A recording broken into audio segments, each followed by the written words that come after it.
And what we're going to do today is discuss a certain kind of diet that we know that is a way out there, and I'm going to learn through Rich as well so that I can help you guys. So, keto. What is keto?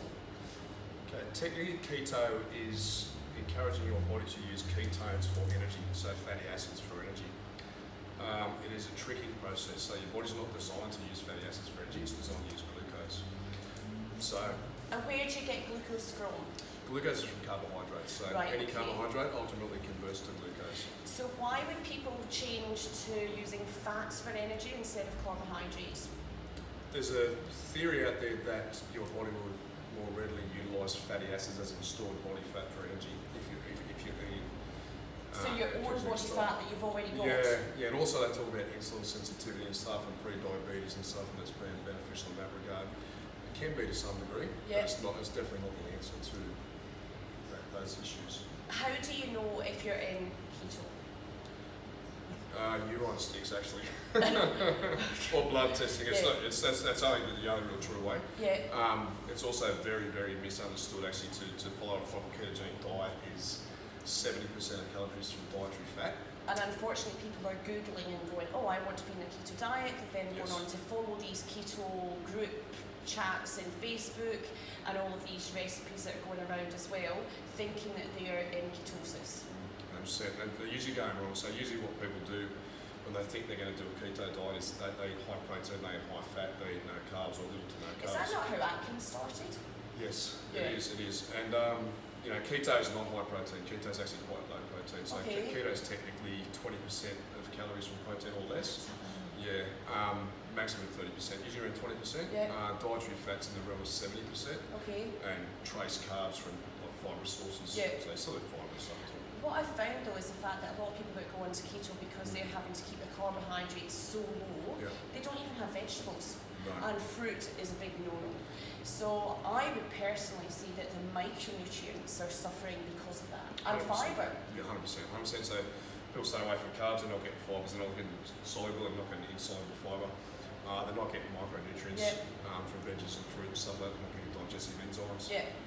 They're missing out on a number of things, So it's really not a healthy way. It's, like I said before, it is tricking your body to use ketones for energy. It's not a natural process. Yeah. It's not a sustainable process.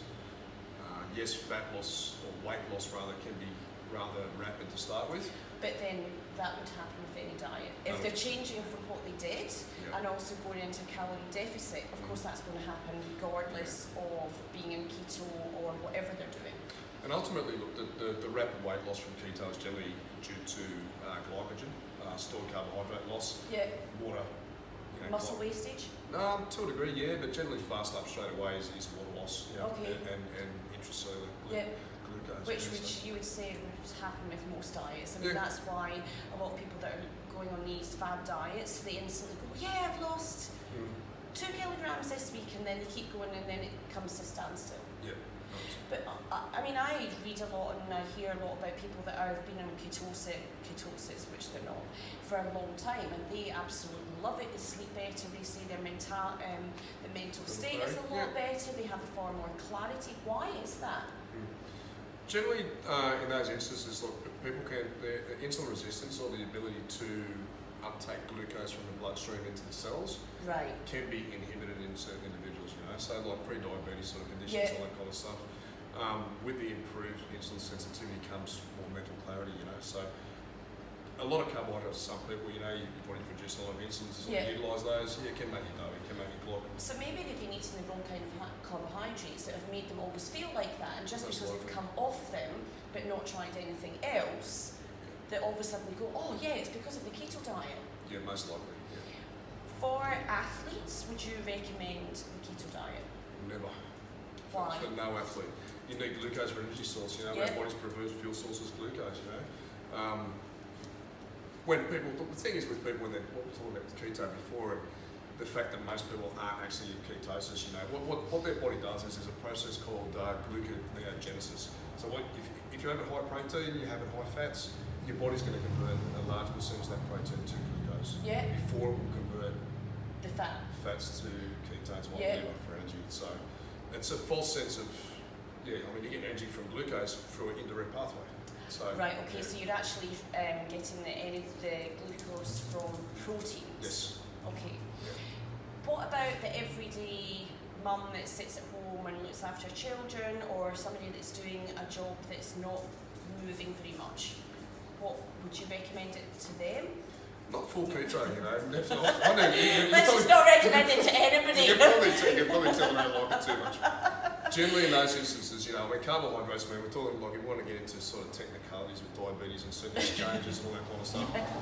You know, you would sort of not limit carbohydrates, but you calculate the amount that they need. Carbohydrates are so important, and people don't understand it's actually helpful for your brain power. Yeah. 100%. Without them, I'm foggy. Yeah. And I go, I can't even see properly, I really need some Yeah. carbohydrates. And people are going, but you eat so often, and it's like, yeah, and I need some rice, and I need it now. Yeah. Yeah, so back in my early days of training, you know, back in the 90s sort of thing, you know, low carb diets, sort of Atkins sort of style thing, you know, high protein, you know, a few fats and stuff was the norm, you know. And let's have more bacon. I still remember driving my car and forgetting halfway through where I actually was going or where I was. And I'm like, where the hell am I? Oh, that's right, I'm going to the gym and I'm halfway to Sydney. Shit. Yeah, and I definitely know that I have got, because I know my body very well and working with certain people that help me, and you already know that that's what my body requires, is carbohydrates. But then people say, oh, you can't eat very many carbohydrates if you look like that. And it's like, are you serious? Bring on the donuts.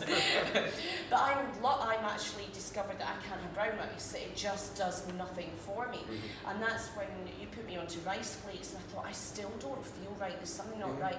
I didn't realise that rice flakes were actually from brown Brown rice. rice, yeah. So as soon as I took that out, I felt energised again.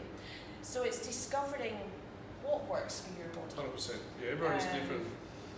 Carbohydrates, you know, like people talk about carbs being carbs and calories being calories, and they're actually not, you know. It's the hormonal responses and the way that your body utilises foods derived from different sources. Yeah. Everyone's different. There is a massive difference, you know. Timing is very important. Yeah.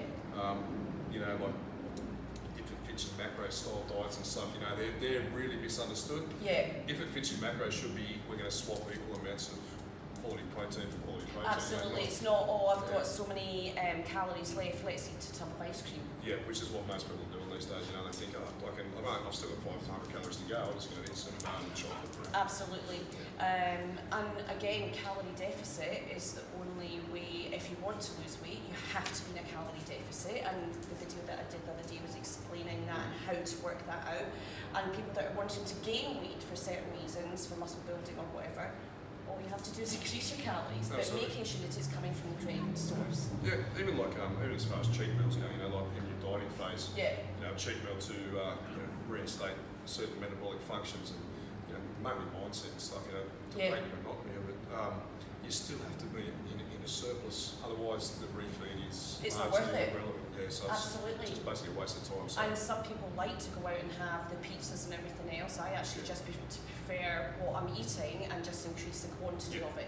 I prefer that with athletes, you know, high level athletes. If we're going to do a cheat meal per se, then it's a calculated refeed of clean foods, you know. And do you think that refeed meals for the normal everyday person is actually quite a good thing as well? I know when I first started 17 years ago, I took 1 day off a week, and I felt great that day, but as the weeks progressed, I did it less and less. I would start on a Saturday morning going, I can have chocolate for breakfast because it's my day off, and then by about week 8 I was like, actually I just want 1 meal off now, I don't even want a full day off. Yeah, I often find that too. I think as you get more serious and you start getting results and stuff, you know, but look, I've got for the general majority of people, 1 day a week at least to whatever you like to wind down, to live a normal life, because you don't have to be so regimented, you know. And also the fact that in prolonged periods of calorie deficit, you do down-regulate certain hormones, you know, which are very important for your medical everything. You know? So hair growth. Lot hormones, lots of things, brain function. Actually, your family. You might find that maybe having that refeed meal will help.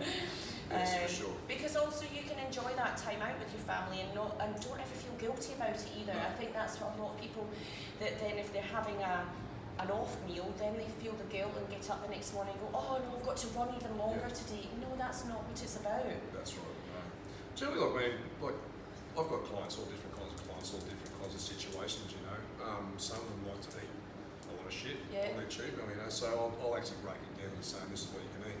Otherwise we'll have the instances like, I won't mention my mate's name, but go and eat 4 pizzas, you know. And I'm like, no, we're going to limit it a little bit, mate.